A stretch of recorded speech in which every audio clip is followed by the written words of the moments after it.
Welcome to part 3 of my Planet Defense game series. In this series, we're building a complete game step by step using Phaser 4. You'll find the full playlist linked in the description. Alright, in our previous video, we worked on creating our background, our player, and our ship game objects, and we loaded in all the assets for our project. In this video, we're going to work on updating our player's ship to be able to orbit around our planet when our player provides input. Let's get started. Now that we have our player and our planet game objects, we need to add in our code to have our player's ship orbit around our planet. To do this, we're going to use a little bit of trigonometry, specifically our math sine and math cosine functions to calculate our x and y position of our player's ship. We'll then need to update our player's ship rotation to have it face in the correct direction. So how this will work is we want our player's ship to orbit around our planet here. Our planet is in the center of our screen, and we just want our player to move in a circle around our planet. A good way to think about this is for our player's ship, if we imagine we have a string attached from the center of our planet to our player, and we just have that string move around the outside of our planet, we'll create this circle here. And so this is the path we want our player's ship to follow. And so to calculate this, we first need to figure out our radius, so how far we want our ship be away from our planet. And then we'll need to calculate an angle to figure out our x and y position of where our ship should be on this circle. And so how this will work is to calculate our x and y values, we can use our sine and cosine functions. These functions, when we have a triangle, they can be used to find the lengths of our two sides of our triangle. As long as we know what that angle is, and we know what our hypotenuse of our triangle is, we can calculate those two sides. How this works with our planet is our origin, 0, 0, this will be the center of our screen or where our planet is currently located. For our hypotenuse, this is really just our player's radius away from our planet on this circle. And then for any given angle that we specify, we can figure out our x and y position for where our player would be at on this circle. And so don't worry if this sounds too complicated. This is actually really easy to do with our code and some of our built-in math functions. So if we jump back over to our code, first we need to create a property to keep track of that angle that we're referring to here in our diagram. So on our class, let's make a new private property. We're going to call this player angle. Now down in our create method, after we create our player game object, let's set our angle to be 0. So we'll do our player angle is equal to 0. And now we're going to create a method to calculate our player's position. We're going to do this, we'll make a private property, we're going to call this update player position. I'm going to copy our method name, let's add that private method to our class.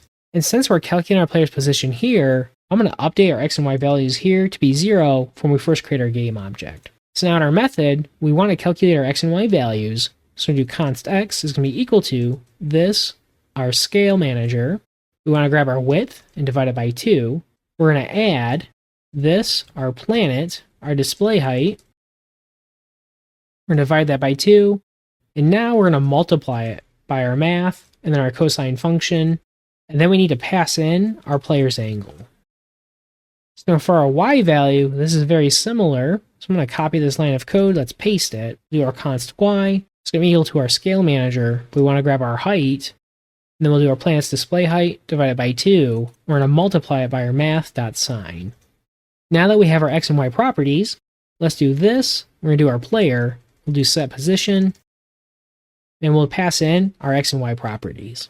Alright, so now if we save and we come back to our game, we should see right away our player's ship game object, our position has been updated to be placed in orbit around our planet. So now if we want to see if our code's working properly, we should be able to update our player's angle, and it should move our ship around our planet. So I'm going to set this to be 10. Now for our angle, our ship is over here. So for our angle, I'm going to set this to be 1. We'll see now our ship has moved a little bit around our planet. Let's do 2. Our ship has moved a little bit more. 3. And we'll see as we keep updating our angle, our player's ship keeps updating to orbit around our planet. Alright, so if we come back to our code, what we're doing in our update player position method is first we're finding the center of our screen, so where our planet is currently located, by using our scale manager. We're using our scale manager width and height properties and dividing it by 2 to get our x and y coordinate. So for our diagram, this is how we figure out where our origin is of our 1 point on our triangle. Next, we're calculating our player's radius by taking the display height on our planet and dividing it by 2. So for our image game objects, when Phaser loads these are going to be a square image in our game. Since it's just a square, if we divide it by 2, we can figure out how far away our player's ship should be from our planet. And so with that radius, that's what we're using here on our triangle for our hypotenuse. Finally, we're taking that value and we're multiplying it by either our math.sine or cosine to figure out our x and y value. And so for our math, sine, and cosine functions, we need to provide an angle to figure out where our ship would be on our circle here.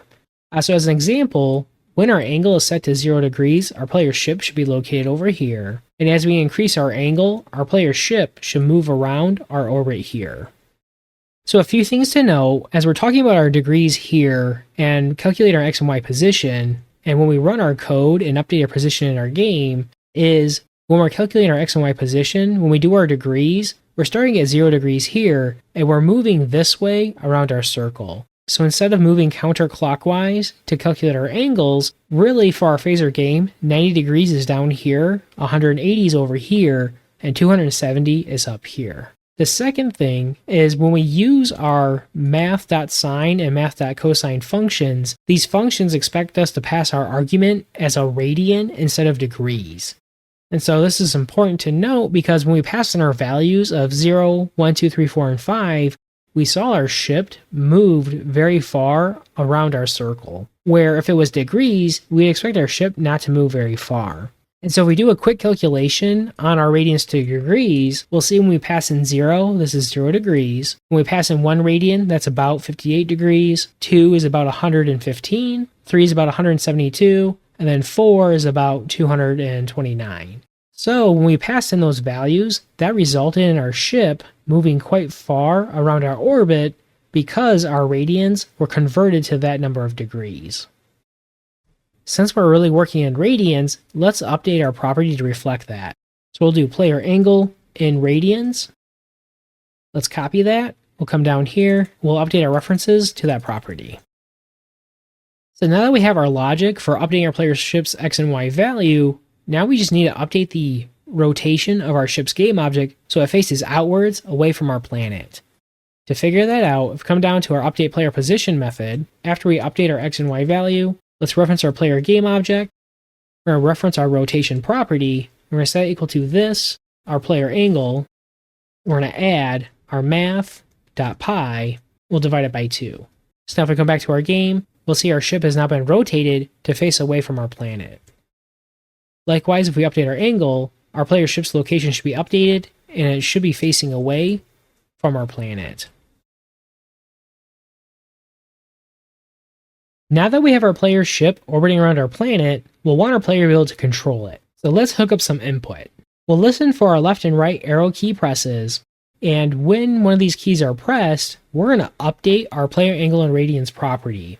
As this property changes, we'll want to call our update player position method to have our player's ship's location be updated. So to enable input for our game, let's come to the top of our class, let's add a new property, and we're going to call this cursor keys. Now if we come to our create method, after we create our player's ship, let's do this, we'll do create cursor keys, and we're going to set it equal to this. We're going to do input to reference our input manager. Let's do keyboard to reference our keyboard plugin. And now we want to call create cursor keys. And so what this method does is this is a shortcut for us to create and return an object that has hotkeys for our arrow keys we want to check for input on. So now that we have these hotkeys, we need to check to see if one of our keys is being pressed, and if so, we'll update our player angle and radians property. To do this check, we want to do this in our update method.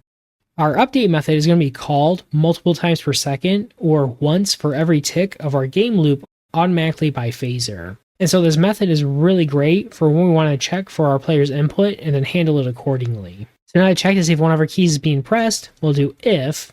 We're going to reference our cursor keys object, and now we're going to check for our left key. And if our left key is down, then we want to update our player angle and radians property. So I'm going to copy this here, we'll paste it, but instead of assigning a value, we're going to decrement 0.06 from our property.